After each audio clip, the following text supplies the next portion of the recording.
Hey everyone, welcome back to the Peace and Liberty podcast. It's so good to be back. This is episode 75. It's going to be a great year. I've got a bunch of great guests lined up and got a lot of fresh topics that haven't been covered on the show.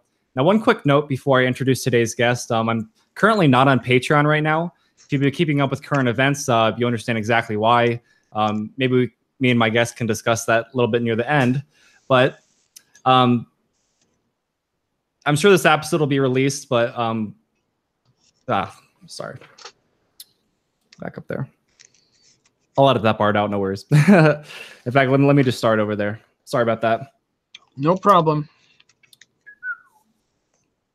Oh, I see what happened there. Okay. Alrighty, starting over. Hey everyone, welcome back to the Peace and Liberty podcast. It's so good to be back. This is episode 75, and it's going to be another great year, and I've got a bunch of great guests lined up. Talking to Walter Block today. If you don't know Walter Block, he was the guy that really pushed me to be an ANCAP. He's got a PhD from Columbia University. He's written many books, many of which you can see behind me. My favorite of his books are actually The Privatization of Roads and Highways. And if you think that sounds crazy, he has another book called Water Capitalism. It's about privatizing the oceans and lakes and aquifers. And if you think that's crazy, he has another book that he just came out with that he co-authored with Peter, I think it was Peter Nelson. And it's called Space Capitalism. So thank you so much for coming on, Walter. My pleasure. I did roads by myself, but I co-authored with Peter Nelson both the oceans and the space book. How did that idea come about? Because, I mean, the only thing I can really see left is privatizing the universe, privatizing matter. I don't know. Well, we're contemplating privatizing urban stuff. You know, libraries and streetcars and stuff like that. And I think we'll start work on that maybe later this year. The way it started was I wanted to do something on privatizing oceans, but I'm an economist. I don't know about, water pressure and waves and stuff like that. So on LouRockwell.com, I wrote something to the effect of what I just said. And I said, I'm looking for a co-author. And could somebody please write something about, and I gave a thing about some lake in Florida, Okeechobee or some lake in Florida. You could see that lake from space, yeah. I'm sorry? You could see that lake from space. I think it's called Lake Okeechobee, yeah. Okay, well, I can see Lake Pontchartrain almost from here, but I can't see that one because I'm in New Orleans. So they were having some sort of difficulty. I forget what the problem was. And I said, please write something about this, everyone. And I'll pick a piece that I like best. And, if I don't use your piece, you're certainly free to use it on your own. And it would be a good libertarian article anyway. And then Peter wrote an excellent, exquisite analysis of this lake's difficulties. I think it was something, the swimmers were having a trouble with the the people using not rowboats, but motorized boats, speedboats, and there was problems with how big is the lake and is it getting bigger or smaller? And as I say, I really needed somebody to sort of hold my hand on those kinds of issues. And he's an engineer, and he is an engineer who specializes in oil pressure or liquids, mainly oil, but for him it wasn't much of a leap into water because water and oil are both liquid. So that was how our first date began, and we've been married twice. I don't know if that's the right way to put it, but we've collaborated twice, and he's a very amiable person, very knowledgeable, and also he's a Rothbardian anarcho-capitalist, which helps a little bit too, because you get some sort of pinko engineer of water, and he's not going to go as far as I want to go in the direction that I want to go, but Peter was just great.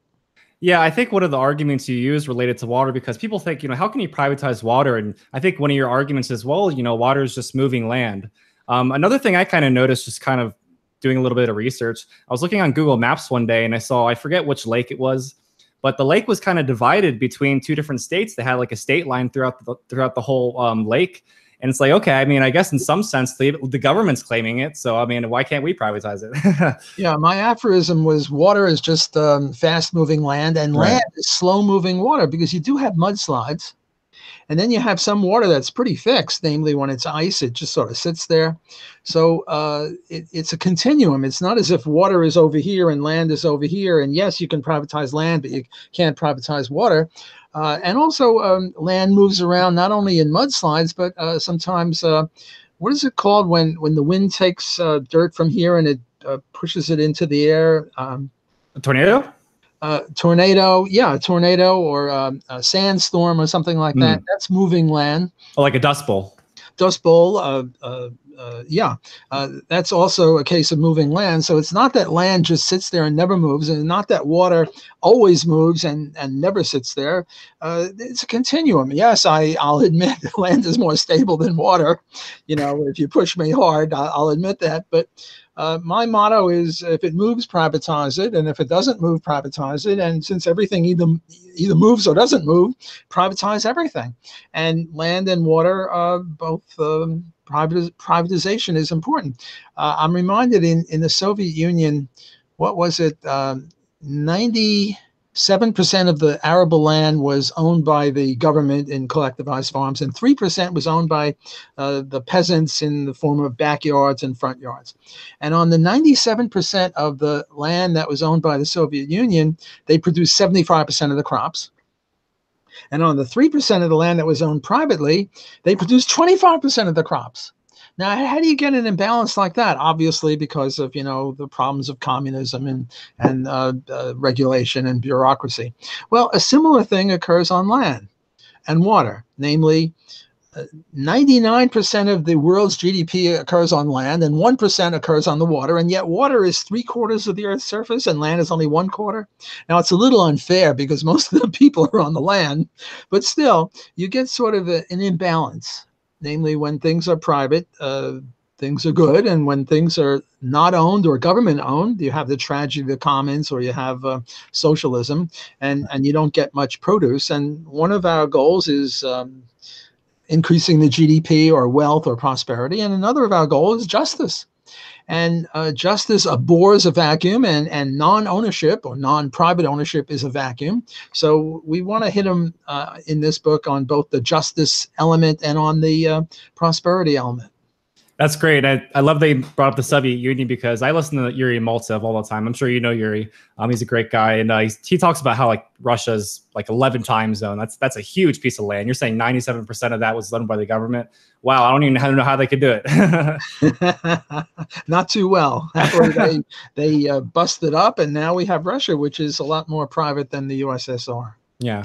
Well, I actually have your book, Space Capitalism, on the way. I mean, maybe we could talk about that near the end, but I have it on the way. I wish it got here in time. Me and you were talking a little bit before the episode. We're talking about how I've got 1 year left in school.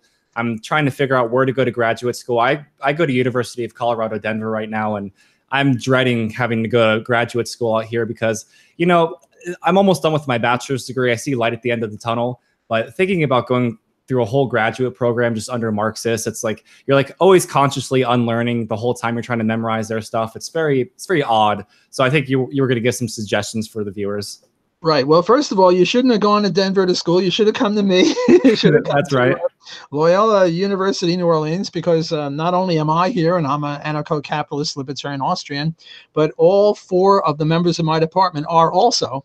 Right. Plus, we have 3 or 4 other professors who are also libertarians, 2 in the law school, 1 who teaches business ethics. And just to put this in perspective, next door Tulane, which is triple our size, we're about 5,000, they're about 17,000. They have 1 professor that I know of who's a libertarian. And at LSU, Louisiana State University, which is double the size of Tulane, they've got about 40,000. None.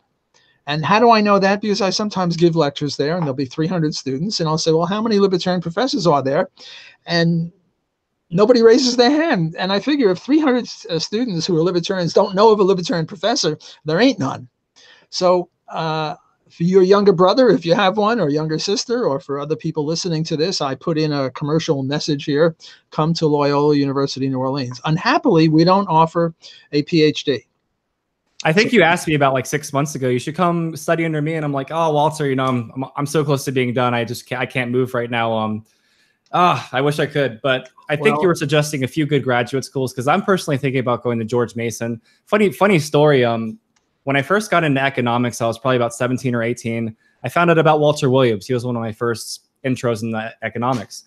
I go up to my dad one day and I'm just like, hey, do you know this guy? He's like, That was my professor at George Mason University. And the funny part is, my dad said the first day in class, Walter Williams got up in front of the class and was just like, the one thing I want you to take away from this class is that the government has no resources of its own, and everything it has to first take from somebody else. And that was Walter Williams' first lesson. Just a small world. It was a funny thing that happened. He's magnificent, and I'm honored that one of my co-authors is Walter Williams. And really? one of his co-authors is me. And another favorite of mine in this genre of analysis of discrimination is Thomas Sowell. And I'm also a big fan of his. And both Williams and Sowell are contributors to a book that I edited on discrimination. So I think very highly of Walter Williams, and any place that he's at can't be all bad. But George Mason is a lot better than not all bad. I think they have Bryan Caplan there too, which you debated Bryan Caplan. I personally thought you won, but I think you said Bryan won. I disagree with you. Well, I don't know.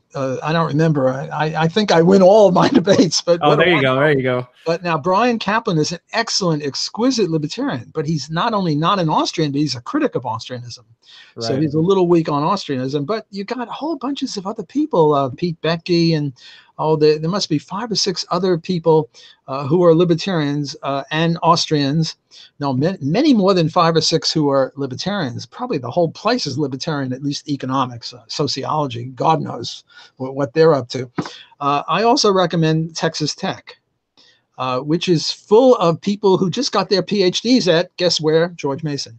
So is Bob Murphy there, by the way? I'm sorry? Bob Murphy is?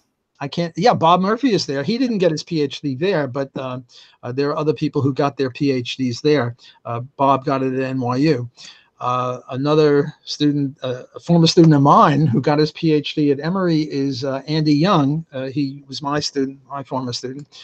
So there are really a lot of good people at Texas Tech, and I recommend that just as highly. And I would say apply to both and see who gives you what kind of money. You know, we libertarians have cash registers for our hearts and dollar signs on our eyeballs. And my advice is whichever one gives you the most money and asks you to do the least research assistant, the least teaching, because your goal is to get that PhD as soon as possible. And the less you have to do for it, the better. So try not to teach, try not to do other people's research, just pass your courses, write your dissertation, and get out of there and then become a professor. Now, for those who are not, I asked you, I ask you again, how good are you at math? And you said you're pretty good. If you were to rate yourself A+, A minus, B+, B minus, how would you rate yourself in math stat? I would say I'm an A+ in the sense that if I want to do something, I'll get down and do it. I always see decent because, you know, I'm about to be 27 and I haven't gotten that far in math, but I've never failed math. I can sit down and read, and I'm a good memory. I read all day, so I could do it. The average person hates math though. Okay, well then I have no compunction about recommending a Mason or Texas Tech. However, if you had said you're a B- or a C+ at math, and not only aren't you good at it, but you don't like it, then I would say don't go there. Because even though those places are the best in math of any other place, I mean, you compare it with Chicago or Harvard or Stanford, and it's just all math. Here, there's going to be a bit of math. And if you hate math, or you're not good at it, or you just don't want to do 4 or 5 years of math, go to Europe. There are plenty of places in Europe. There you have to get a master's first. So I would say go to one of these 2 places for a master's where there's less math, or Troy University, which is another very good place. And they have much less math there. And then you go to Europe. You go to Guido Holtzman, or you go to Huerta de Soto in Spain. Do you have any foreign languages by I know a little bit of Spanish. I'm trying to relearn Spanish, but I love Guido Holtzman. He's great. He's great, and Huerta de Soto in Spain is excellent, and I think you can take courses there. I'm not sure the exact situation, whether you can do it all without any foreign language, just all in English, and how much do you have to be there. But the point is, the European style of PhD is a little different. Namely, if you have a master's degree, all you have to do is write your dissertation, and you don't have to take courses, although you could take courses. So it's a lot quicker, and you get a PhD quicker there. And it's true, if you want to come back and teach here, unless you're going to Oxford or Cambridge or LSE or one of the top European schools, and neither of these is the top in prestige, you're not going to get as good a job. But if math is a really big problem, you're not going to get a PhD anyway in the US. Absolutely. So I remember Murray Rothbard talked about that, you know, right as he was getting out of school, that was right around when it just became heavily math oriented. He said even when he was taking his graduate level classes, there was some actual economics involved with it. Oh man, I could go off in so many tangents right now. I just want to tell you one funny story. There's one kind of free market professor at my whole university. He's kind of like my only friend in that sense, the only guy I can talk to, and like he understands most of what I'm saying. I asked him, you know, what do you think about Austrian economics? He's like, oh, I've heard of that Mises guy. Yeah. Yeah. Mises, last day of class, I gave him a copy of Anatomy of the State. But I mean, you know, sometimes the Chicago school is all you get. That's as good as it gets for me. Everybody else is my classes this semester, they're hardcore Marxists. And my professor warned me about that. So, well, you know, if you have a younger brother or if there are younger people listening, don't go to these schools. All you do is Marxist crap and socialism. And I mean, we give Marxism and socialism too, but we say what's wrong with it. And our sociology department and our history department and our political science department are all, you know, a bunch of pinkos. So you'll get that here.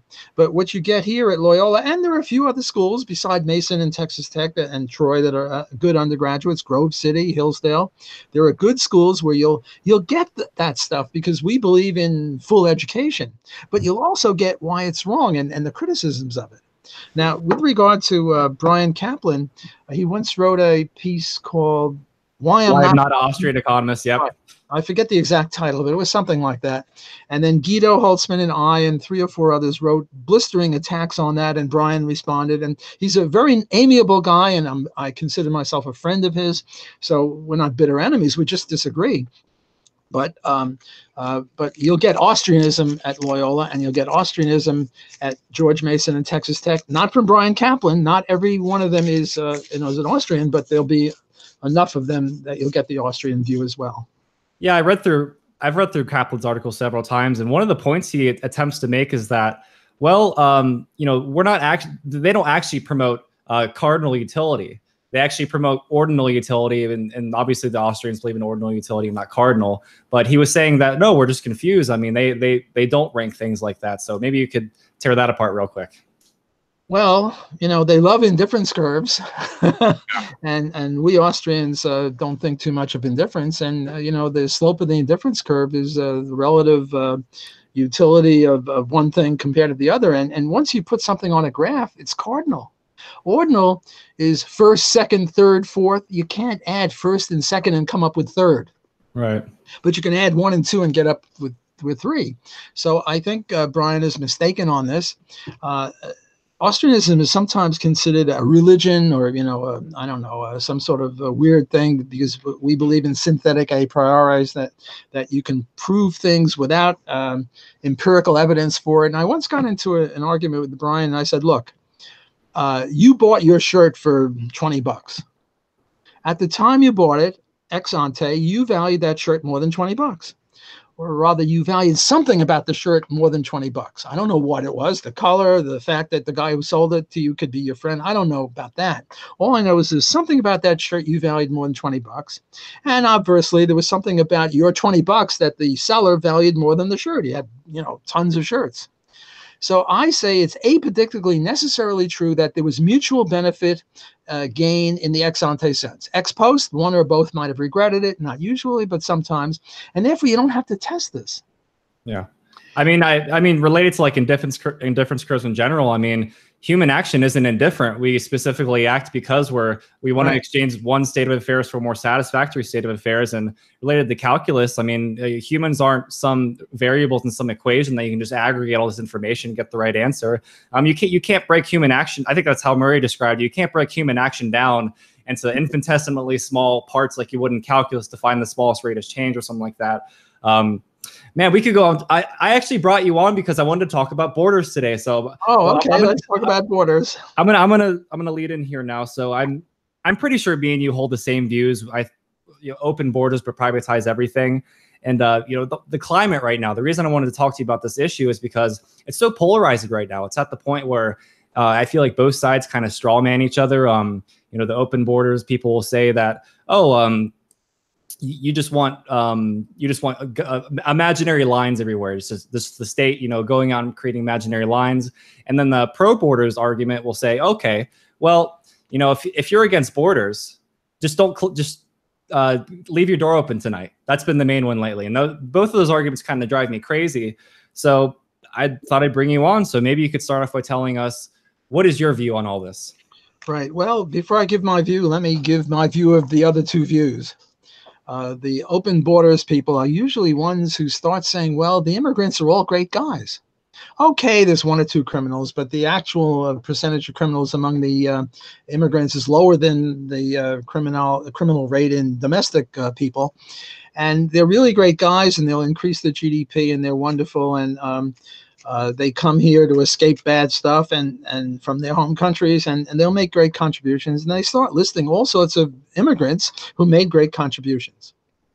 On the other hand, the not closed borders, but the people who say we should have borders and we should pick and choose who we're allowing in, start saying, no, they're all a bunch of criminals, and we got to be very careful.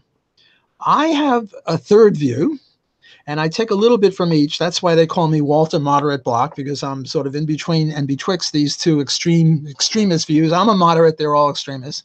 Mm-hmm. And my view is some of the immigrants, an awful lot of them, especially from the Middle East, are rape fugees and truck fugees. And what do I mean by a rape fugee? I mean, especially in Sweden and in Germany, there are all sorts of stories about young men from Africa, Middle East places. They have this view about women that if you wear a miniskirt, you're asking for it, and your punishment should be to be raped, and you should wear a veil. And they're very, very bad people, and we don't want them in. And also, do we really want 1 billion Chinese? Now, the Chinese, I think, are very different. I don't think they're criminals. I think they're probably much lower criminality than us. But do we really want 1 billion of them in the United States? I think they're fine people. Our GDP will catapult, and all is well. But I think they have 1.5 billion people. And do we want 1.25 billion of them to come here? And we only have 330 million. And a lot of people will say, no. So how do we have our cake and eat it? How do we make sure that no bad immigrants, the truck fugees, the joke about that is there's a suicide hotline in some Arab country, and somebody says, I'm thinking of committing suicide, and the response is, can you drive a truck? Anyway, drive a truck with dynamite in it, or mow down some people. Oh man! All these instances in France, and also a lot of them, they come to France and then they start doing anti-Semitic things. And I'm Jewish. I don't really want a lot of anti-Semitic people to come here and kill me because I'm Jewish. Fair enough. So how do we have our cake and eat it? How can we adhere to libertarian principle and also protect ourselves? Now, what's this libertarian principle business? Well, libertarian principle business, as I see it, stems from John Locke and Murray Rothbard. And Hans Hoppe has done great work on this, although he and I reach opposite conclusions on this matter. And the idea here is, what is libertarianism? And what libertarianism is the non-aggression principle coupled with private property rights based on homesteading. And I think the third pillar is free association, but that's not relevant here. Okay, so here you have some guy who comes from Mars, or comes from Middle East, or comes from, I don't know, China, or wherever he's coming from. And what he does, he's got a helicopter, or he just takes a boat and he goes to the coast of Alaska where there's nobody there. Or he takes his helicopter into the middle of Wyoming where it's been untouched by human hands. It's virgin territory. And what does he do? He starts homesteading it. Did he violate any libertarian rights? No, because it's untouched virgin territory. And our libertarian principle says that if you homestead untouched virgin territory and somebody else stops you, they're the bad guys. Well, so here's this guy from Mars. Let's just pick Mars or Ruritania or some country like that Mises used to talk about. That Mises used to talk about. And he's peacefully homesteading. He's putting in a corn crop. He's knocking down a tree. He's pulverizing a rock. And some ICE person comes and takes him away to jail. Well, that's a violation of libertarian principle. And I want my cake and eat it. I want it, two things. I want to protect ourselves and I want to adhere to libertarian principle. So how do we attain this? Well, the way we attain this is we privatize every stitch, every square inch of land. Now, some of the land is submarginal. The land in middle of in the Rocky Mountains in Wyoming, nobody goes there. It's not really useful. The middle of Alaska, apart from where the oil is, it's not useful. But if it were now, if Ron Paul were the president or I were the president and I announced a new policy, namely, I'm a moderate here, so I'll give everyone a year's notice or something like that. Go and homestead this stuff, because if you don't, I'm letting everyone in. Now, as soon as everybody, all these people who are scared of immigrants, they're going to start homesteading it, even though it's not economically viable, because it's economically viable if you put in the insurance protection from bad guys or from billions of, oh, by the way, the Martians have got trillions of people. So instead of 1 billion people, there are going to be 1 trillion Martians. So, you know, even though they're nice guys, we don't want 1 trillion Martians. So we now privatize every square inch of the United States. And now we say, hey, you know, you guys, if you come in here, you're trespassing. You can't come in here unless you have an invitation from somebody to come work for him, or it's your family member, and then they're sort of responsible for you. So I think that would be the solution to the problem. Whereas Hans and Murray have this view that with which I disagree, even though I revere both of them. I think they're both magnificent libertarians. I think they're wrong on this. And then there's a whole bunch of open borders libertarians also who are very, very good. But I think they're wrong on this. I think only my solution is the correct solution, correct in the sense that it'll safeguard us and it'll adhere to libertarian principle. I don't want to jettison libertarian principle just to be safe. And I don't like this either or. Either we adhere to libertarian principle or we're unsafe. I want to make the claim that libertarian principle is not a suicide pact. Libertarian principle is something that is not only virtuous, but also leads to prosperity and human welfare. You know, I kind of came from the very, very strong pro-border side. Like my dad, I had a conversation with him a few weeks ago, and he called me and he was like, you know, Steve, the country's 2/3 illegal immigrants right now. I'm like, 2/3 illegal immigrant? Where'd you hear that? And this is what he said. He said, well, I'm just guessing. You know, by the way, my dad is very, very good in math. He knows math like beyond differential equations, and just this is kind of the mindset in some people. You know what really flipped my worldview upside down was this little book right here, Nations by Consent by Rothbard. I actually got this from the Mises Institute. I'm grateful they sent it to me. I want to read this one quote because I think it kind of sums up more or less what you're saying. He said, however, on rethinking immigration on the basis of the anarcho-capitalist model, it became clear to me that a totally privatized country would not have open borders at all. If every piece of land in a country were owned by some person, group, or corporation, this would mean no immigrant can enter unless invited to enter and allowed to rent or purchase a property. A totally privatized country would be as closed as the particular inhabitants and property owners desire. So I don't know. There's a lot of good points in this. I'm sure you've read Nations by Consent. When was that particular sentence written? What year? I think he wrote this in the 90s. Let me see. I don't know if the fall 1994 in the Journal of Libertarian Studies. Okay. Well, I think that there's two Murray Rothbards. There's Murray 1 and Murray 2. Yeah, right. And Murray 1 had that view, and I think that's the correct view. But then later on, him and Hans Hoppe and the, what do they call it, the right wing paleo conservatives or paleo libertarians, he took a different view.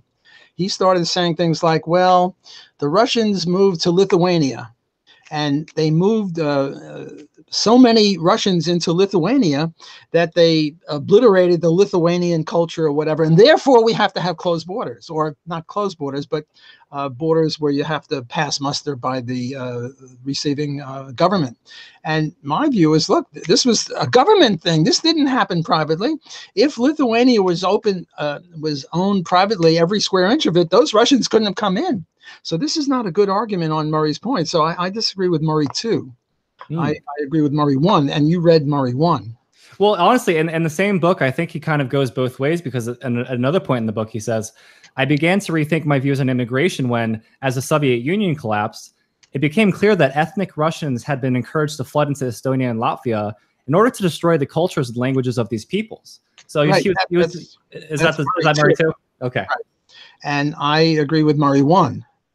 And I think Murray 2 was wrong. But look, I revere Murray Rothbard. Murray Rothbard is Mr. Libertarian. Murray Rothbard is, I don't know, the be-all and end-all of libertarianism, but he's a human being. And look, I could be wrong. You know, if I had to guess who's wrong, me or him, I'd guess I'm wrong. But, you know, I just can't see it. I mean, if I could see it, and Hans takes Murray's view, and nothing that Hans wrote convinces me. And I've asked Hans to debate me on this, and maybe that will happen, maybe it won't. But, you know, I'd like to, I'm a big fan of John Stuart Mill, who believed in debating is a way to get to the truth, or 1 inch closer to the 1/1,000,000th of an inch closer to truth with a capital T. Yeah. So I think that's one way to try to settle these things among the libertarian movement.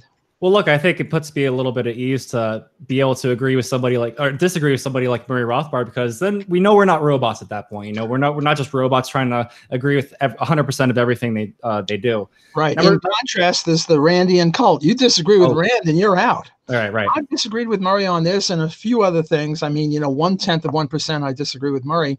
And I was never kicked out. I was friends with Murray until he died. And, you know, it's a very different enterprise than the Randians. You didn't go up to Murray and ask him to divorce his wife because she's a Christian.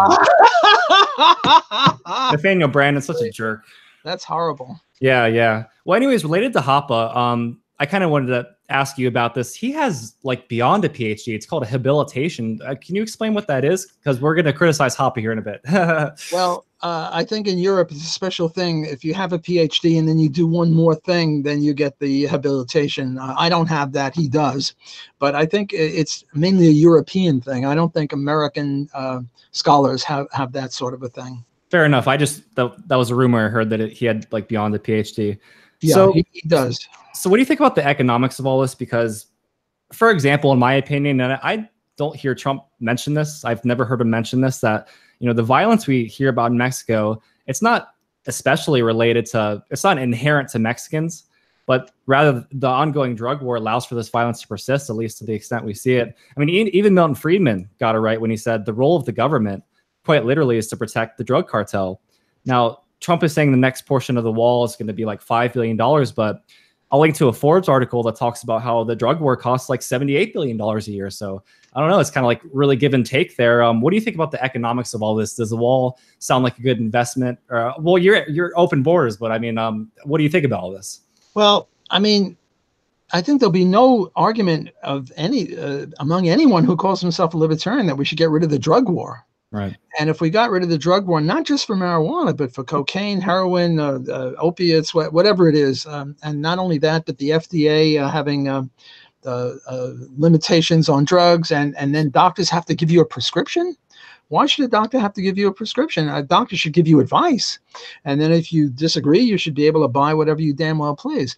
Now, happily, about 6 or 8 or 10 states are now legalizing marijuana for recreational purposes, another 10 or 15 for medical purposes. So that's a step in the right direction. It's sort of like, what do you call 50,000 lawyers at the bottom of the sea? Good start. So this is a good start. But the libertarian view would be, let's legalize all drugs. I mean, we tried prohibition of alcohol. It didn't work out that well. And prohibition of drugs isn't working out any 1 inch better. So yes, if we legalize all drugs, the main impetus for these gangs in Mexico and in South America, Central America, would go away. I guess where I was kind of going with that is that you never hear Trump or any of the Republicans, you never even hear the Democrats much talk about that point. Like, why don't they bring up the drug war? It's like they want to talk about everything else, and it's a little bit fishy. Well, it's because they're not libertarians. They're conservatives. Yep. They're evil conservatives. They're evil Republicans, and they're just as evil as the liberals and the Democrats. Mm-hmm. Only we libertarians are the good guys. Now, another argument you're going to hear is that if we open the borders right now, you're going to have a big invasion of a foreign army of illegal immigrants. How do you tackle that one? Well, I think that's true. I mean, look at these, what do they call them? Caravans? Right. Tens of thousands of people. You know, when I first wrote my first article writing this, there was this guy in Canada, and it was like 1942. He was the Prime Minister of Canada, and he was asked, well, how many Jewish immigrants would you allow in? And this was during the Nazi period, and, you know, Jews were trying to escape. And what he said is, none is too many. Isn't that a great quote? None is too many. I mean, he was pretty rabid about no Jews in Canada. Yeah. And when I first saw this, I was, you know, I'm Jewish, and some of my grandparents or great uncles and aunts were on that boat and were sent back to Germany to the tender mercies of the Nazis. So I was sort of miffed at the Prime Minister of Canada. But then, you know, I started thinking more about this, and I hate to say this, but most Jews are a bunch of pinkos. They're a bunch of union leaders. They're socialists. They're Marxists. They're commies. Who wants them? I wouldn't want one. Not because they're Jewish, but because they just happen to be very bad on political economy. So I can sort of see the point. You know, I was going to save Israel for like one of our last topics, so I'm going to skip it for now. But let's see. Oh, we can talk about Israel, but let me just finish this point. Yes, go ahead. The problem with him is that Canada is a vast open area. And if the Jews didn't go to Toronto or Montreal or Vancouver or Winnipeg or Calgary or Edmonton or any of the big cities, but started homesteading in the wilds of Northwest Territories of Yukon or somewhere where nobody's ever been, then the Prime Minister would have been wrong.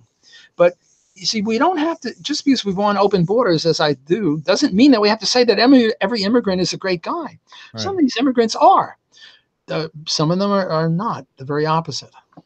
Well, I guess if you're on that one extremist side or the other, I mean, they just kind of hold to it and don't act like the other side has an argument.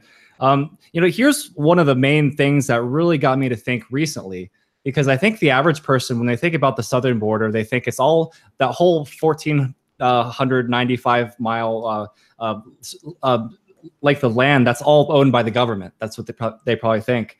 But in reality, I was doing research, and a lot of it's owned by private landowners. Like, for example, according to one article, only about 1/3 of the wall, or excuse me, the length of the border is covered by some kind of barrier, making the construction of an unbroken fence a Herculean and expensive engineering feat. So it's a lot of it is owned by private landowners, and maybe you've heard about this recently.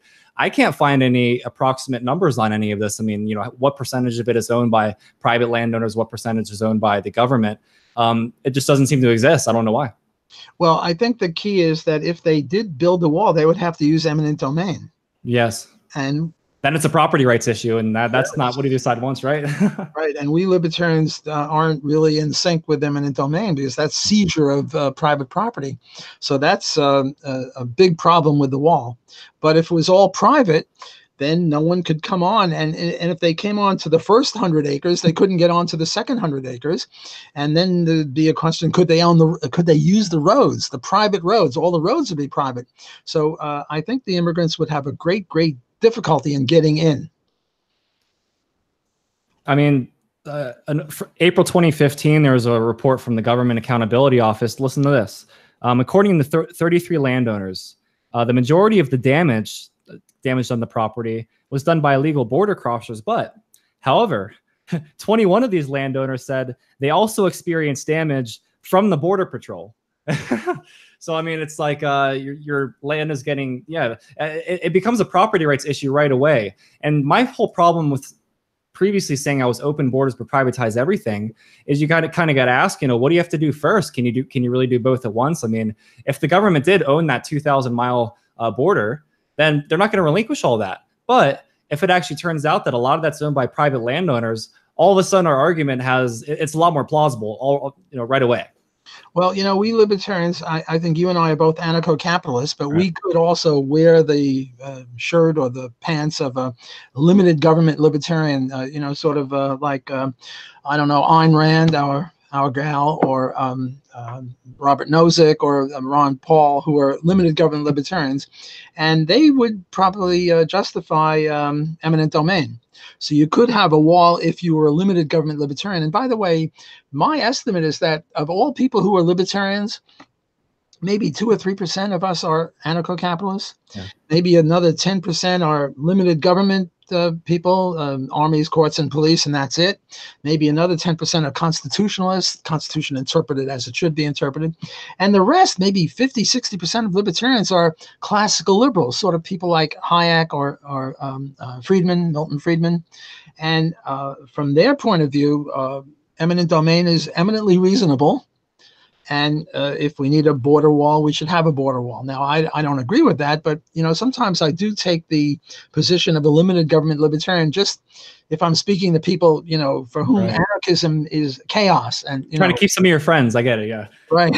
Well, I'm sure you would agree with this point. I think the federal government owns like 28% of all the land in the U.S. Own in quote, they own like 85% of Nevada. Now, I'm sure you agree with me. I don't think the government can legitimately own land because, kind of like I mentioned, Walter Williams' point is that the government doesn't have any resources of its own. If it has land, it stole it from somebody. So they can't legitimately own any land at all. Either stole it from somebody or prevented them from homesteading it. Yeah. And I'm reading through The State by Franz Oppenheimer. And obviously he's a socialist, but I think one of the main points is when you remove the anti-capitalist language, he's still spot on in his the way he summed it up. And it's just amazing read.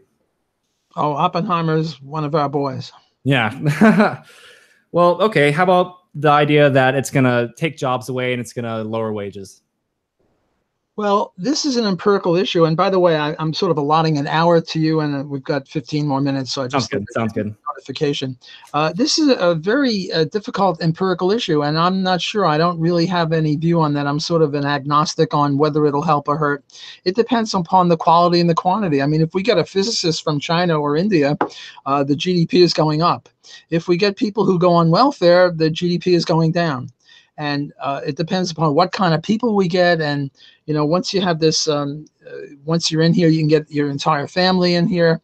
That would mitigate against increasing the welfare of the present occupants. So I don't really have any strong views on that. It's an empirical issue. It's something that econometrics can determine. And when you go to graduate school, you're going to get a lot of econometrics. Oh, man.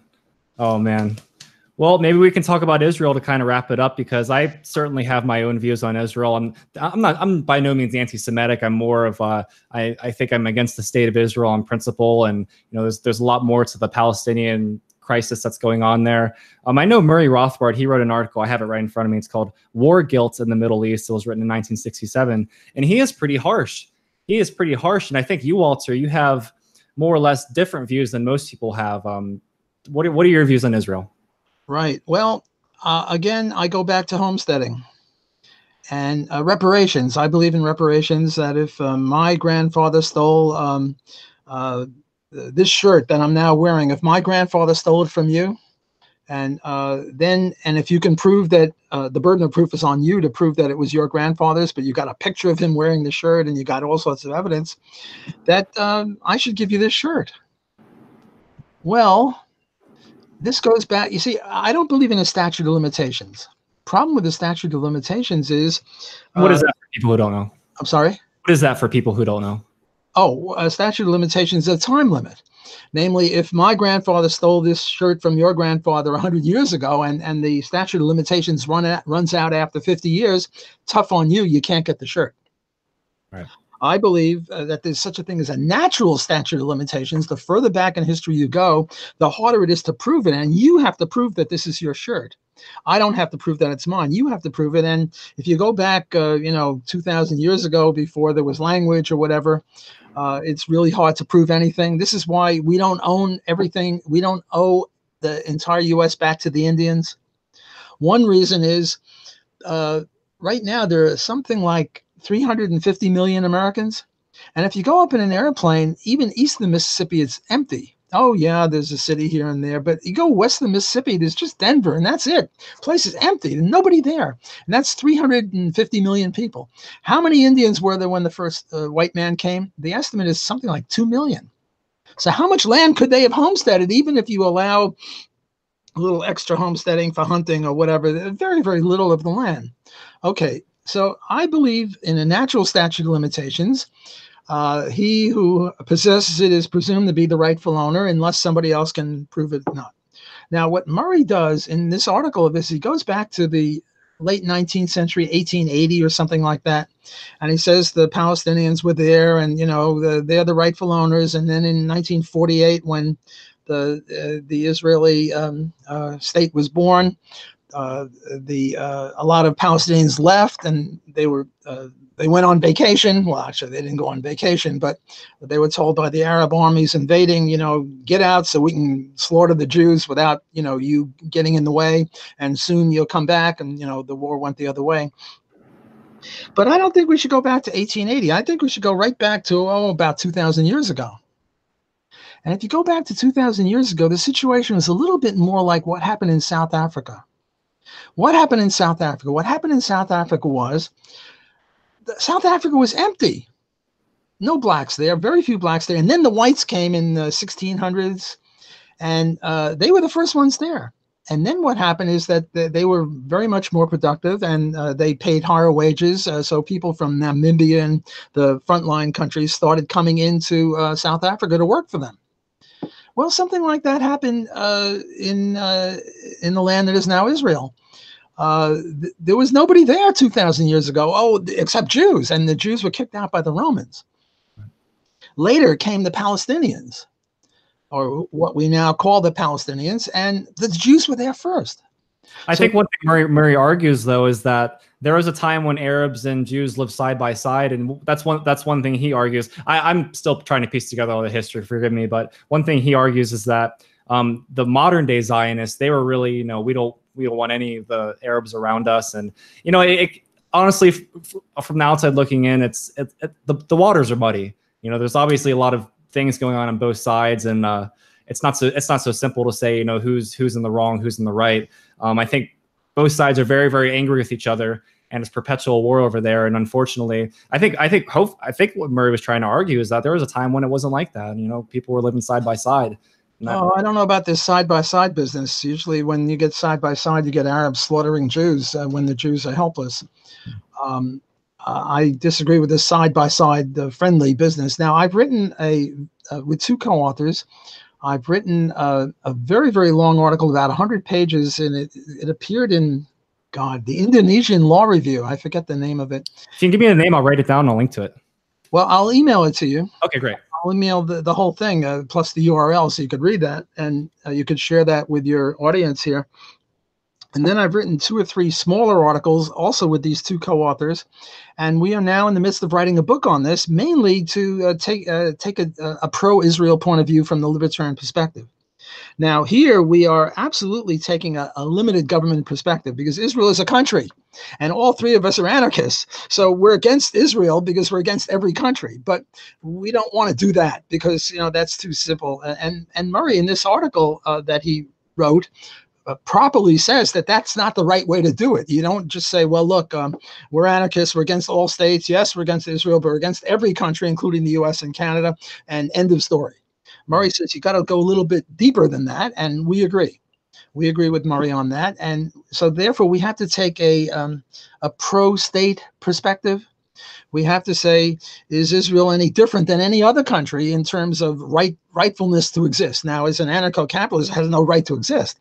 But if we forget about that and just assume that we're limited government people, the burden of our analysis, my two co-authors, there are 3 of us, is Israel is just as good as any other state. Yes, they have tax, they have a draft, they do this, they do that, but forget about that because every state does it. Whereas if you look at the UN findings, there's one state that is, the most horrible state in the whole world, and that's Israel. I think 90% of all of its criticisms of governments are Israel. So what we are saying is, you have to go back to who owns the land, who is the proper owner of the land. And Murray only goes back 150 years. We go back 2,000 years. And in this very long article, we try to give evidence for the fact that the Jews were there first. The Jews were kicked out by Romans, but the government was kicked out, but the Jews were still there. The Arabs, there were no Palestinians then, but the Arabs came in afterward to get the jobs, similarly to the way that the blacks came into South Africa to get jobs, and then they stayed there. But the Jews were there first.